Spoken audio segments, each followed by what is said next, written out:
family, and welcome back to my channel. So here we are yet again with another video. So today's video is all about transitioning to natural. Congratulations on deciding to go natural.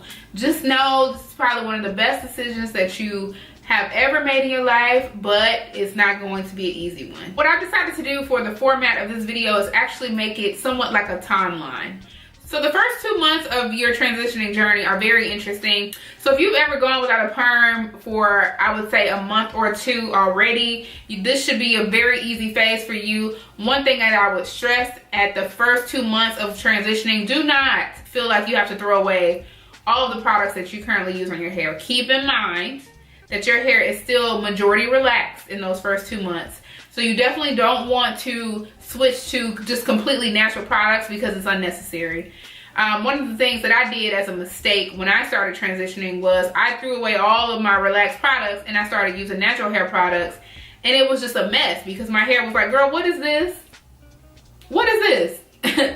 So don't do that. Stick with the products that you know work on your hair while it's still relaxed. So in the first 2 months, definitely just let your hair grow out. Don't feel like you have to be pressured to go buy new products. Another thing in the first 2 months that you definitely want to make sure you do is start to, if you are a person who flat irons your hair often, definitely start to step away from those flat irons, because keep in mind the hair that is growing out will eventually be the ends of your hair, which when you're natural, your ends are the driest. So you automatically want to cut back on all heat, actually cut it out completely if you can, and really start to do styles that do not require any type of heat, like flexi rods, perm rods, braids, whatever it is. Definitely start to do those things because you want that new growth that's coming in to be healthy when it eventually becomes your ends. So the other things to keep in mind in those first 2 months is that when you're transitioning, your scalp will be extremely tender. And I believe that's something that everyone has experienced when transitioning. It's just your hair growing out. Obviously, if you've gone a few months without actually using a relaxer, you've probably experienced this already. But just keep that in mind. That is normal, that you will probably have some tender spots in your head. Alright, so now that you've bypassed the first 2 month mark, now you're at months 3 to 6. So once you start to get into the 3 to 6 month mark, you definitely want to explore options for different types of shampoos that are sulfate free. At that 3 to 6 month mark, you probably have a clear line of demarcation. And what that means is you have this line here, that's the line of demarcation. You have the new growth above that line, and then the relaxed hair below. Basically at this point, you're dealing with two totally different textures of hair. And so when your hair is like this and you have this line in between, you have to start using products that are good for both. And then also start to look at what you can do from a style perspective to not really manipulate both textures often. Obviously, when you have a line of demarcation and you have two different textures coming in, your hair is going to be very fragile and is going to be prone to breakage. So you definitely want to make sure you're doing styles that do not require a lot of tension, and then also that it's going to keep your hair moisturized so the hair doesn't break.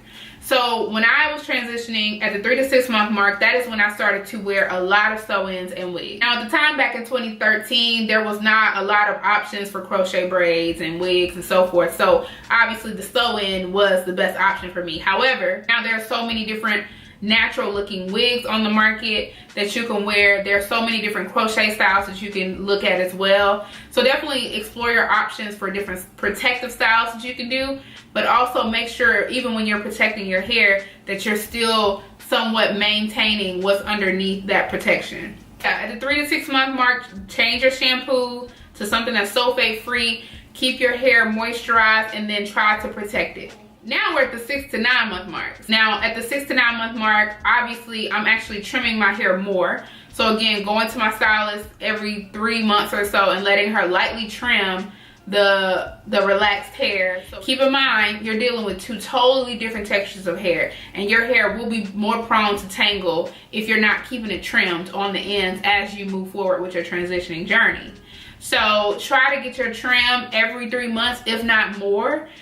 Just because you definitely want to make sure your hair is really clean cut as you're transitioning. So the 6 to 9 month, I really kicked it into high gear with the protective styles.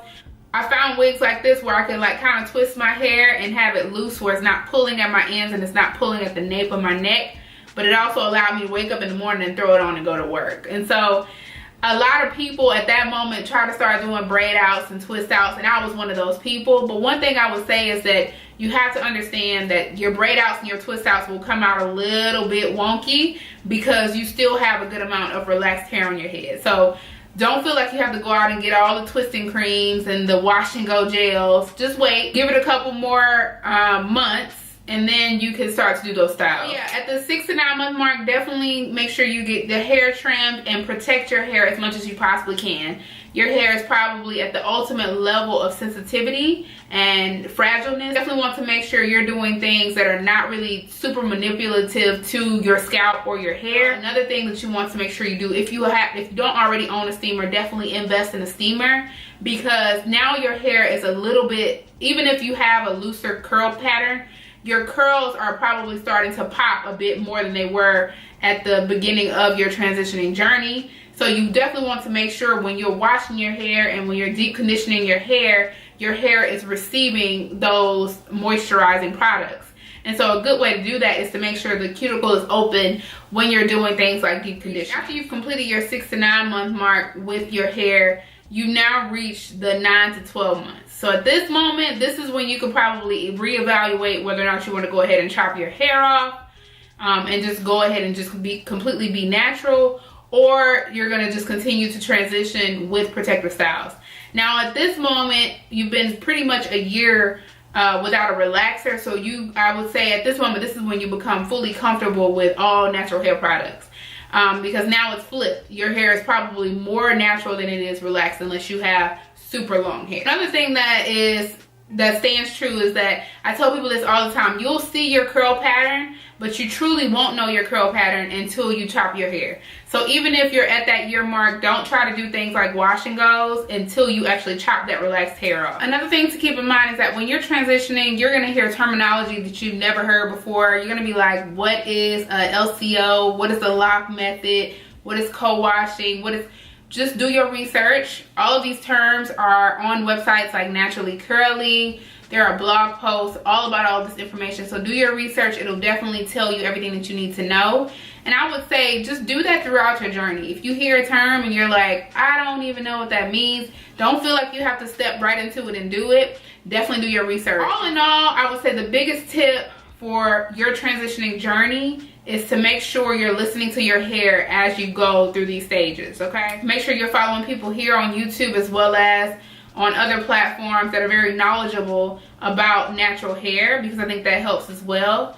And just enjoy this journey, because you're gonna learn a lot about yourself and you're gonna learn a lot about your hair, and that's the whole point of transitioning. It gives you an opportunity to really learn about natural hair before you have to dive deep into it. Whereas with the big chop, once you big chop, you have to go straight into it. Just know this process is going to be very frustrating. You're going to want to chop your hair at different stages all the time, and that is okay. Again, do what's best for you. If at the 3rd month mark you are like, I can't do this anymore, you want to chop it, go at it. Do not feel obligated to hold on to the hair if you're ready to chop it, and definitely don't feel obligated to chop it if you're not ready. Just know from a person that's about to hit their 4-year mark of being natural, this is probably one of the best decisions I've made in my life. So enjoy this journey. It's a great one.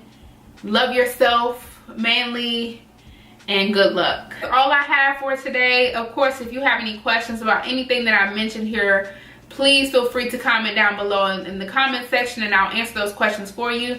I'll also link my top 10 or top 6 tips that I have for the transitioning journey down below. And then also I'll put this on my playlist of natural hair videos, because there are a few videos out there that can help you guys with the transitioning journey. So thank you so much again for tuning into this video. Again, if you haven't subscribed to my channel, come back and see me. And for all of my returning supporters, thank you so much for watching this video. And until next time, you guys have a good one. Bye.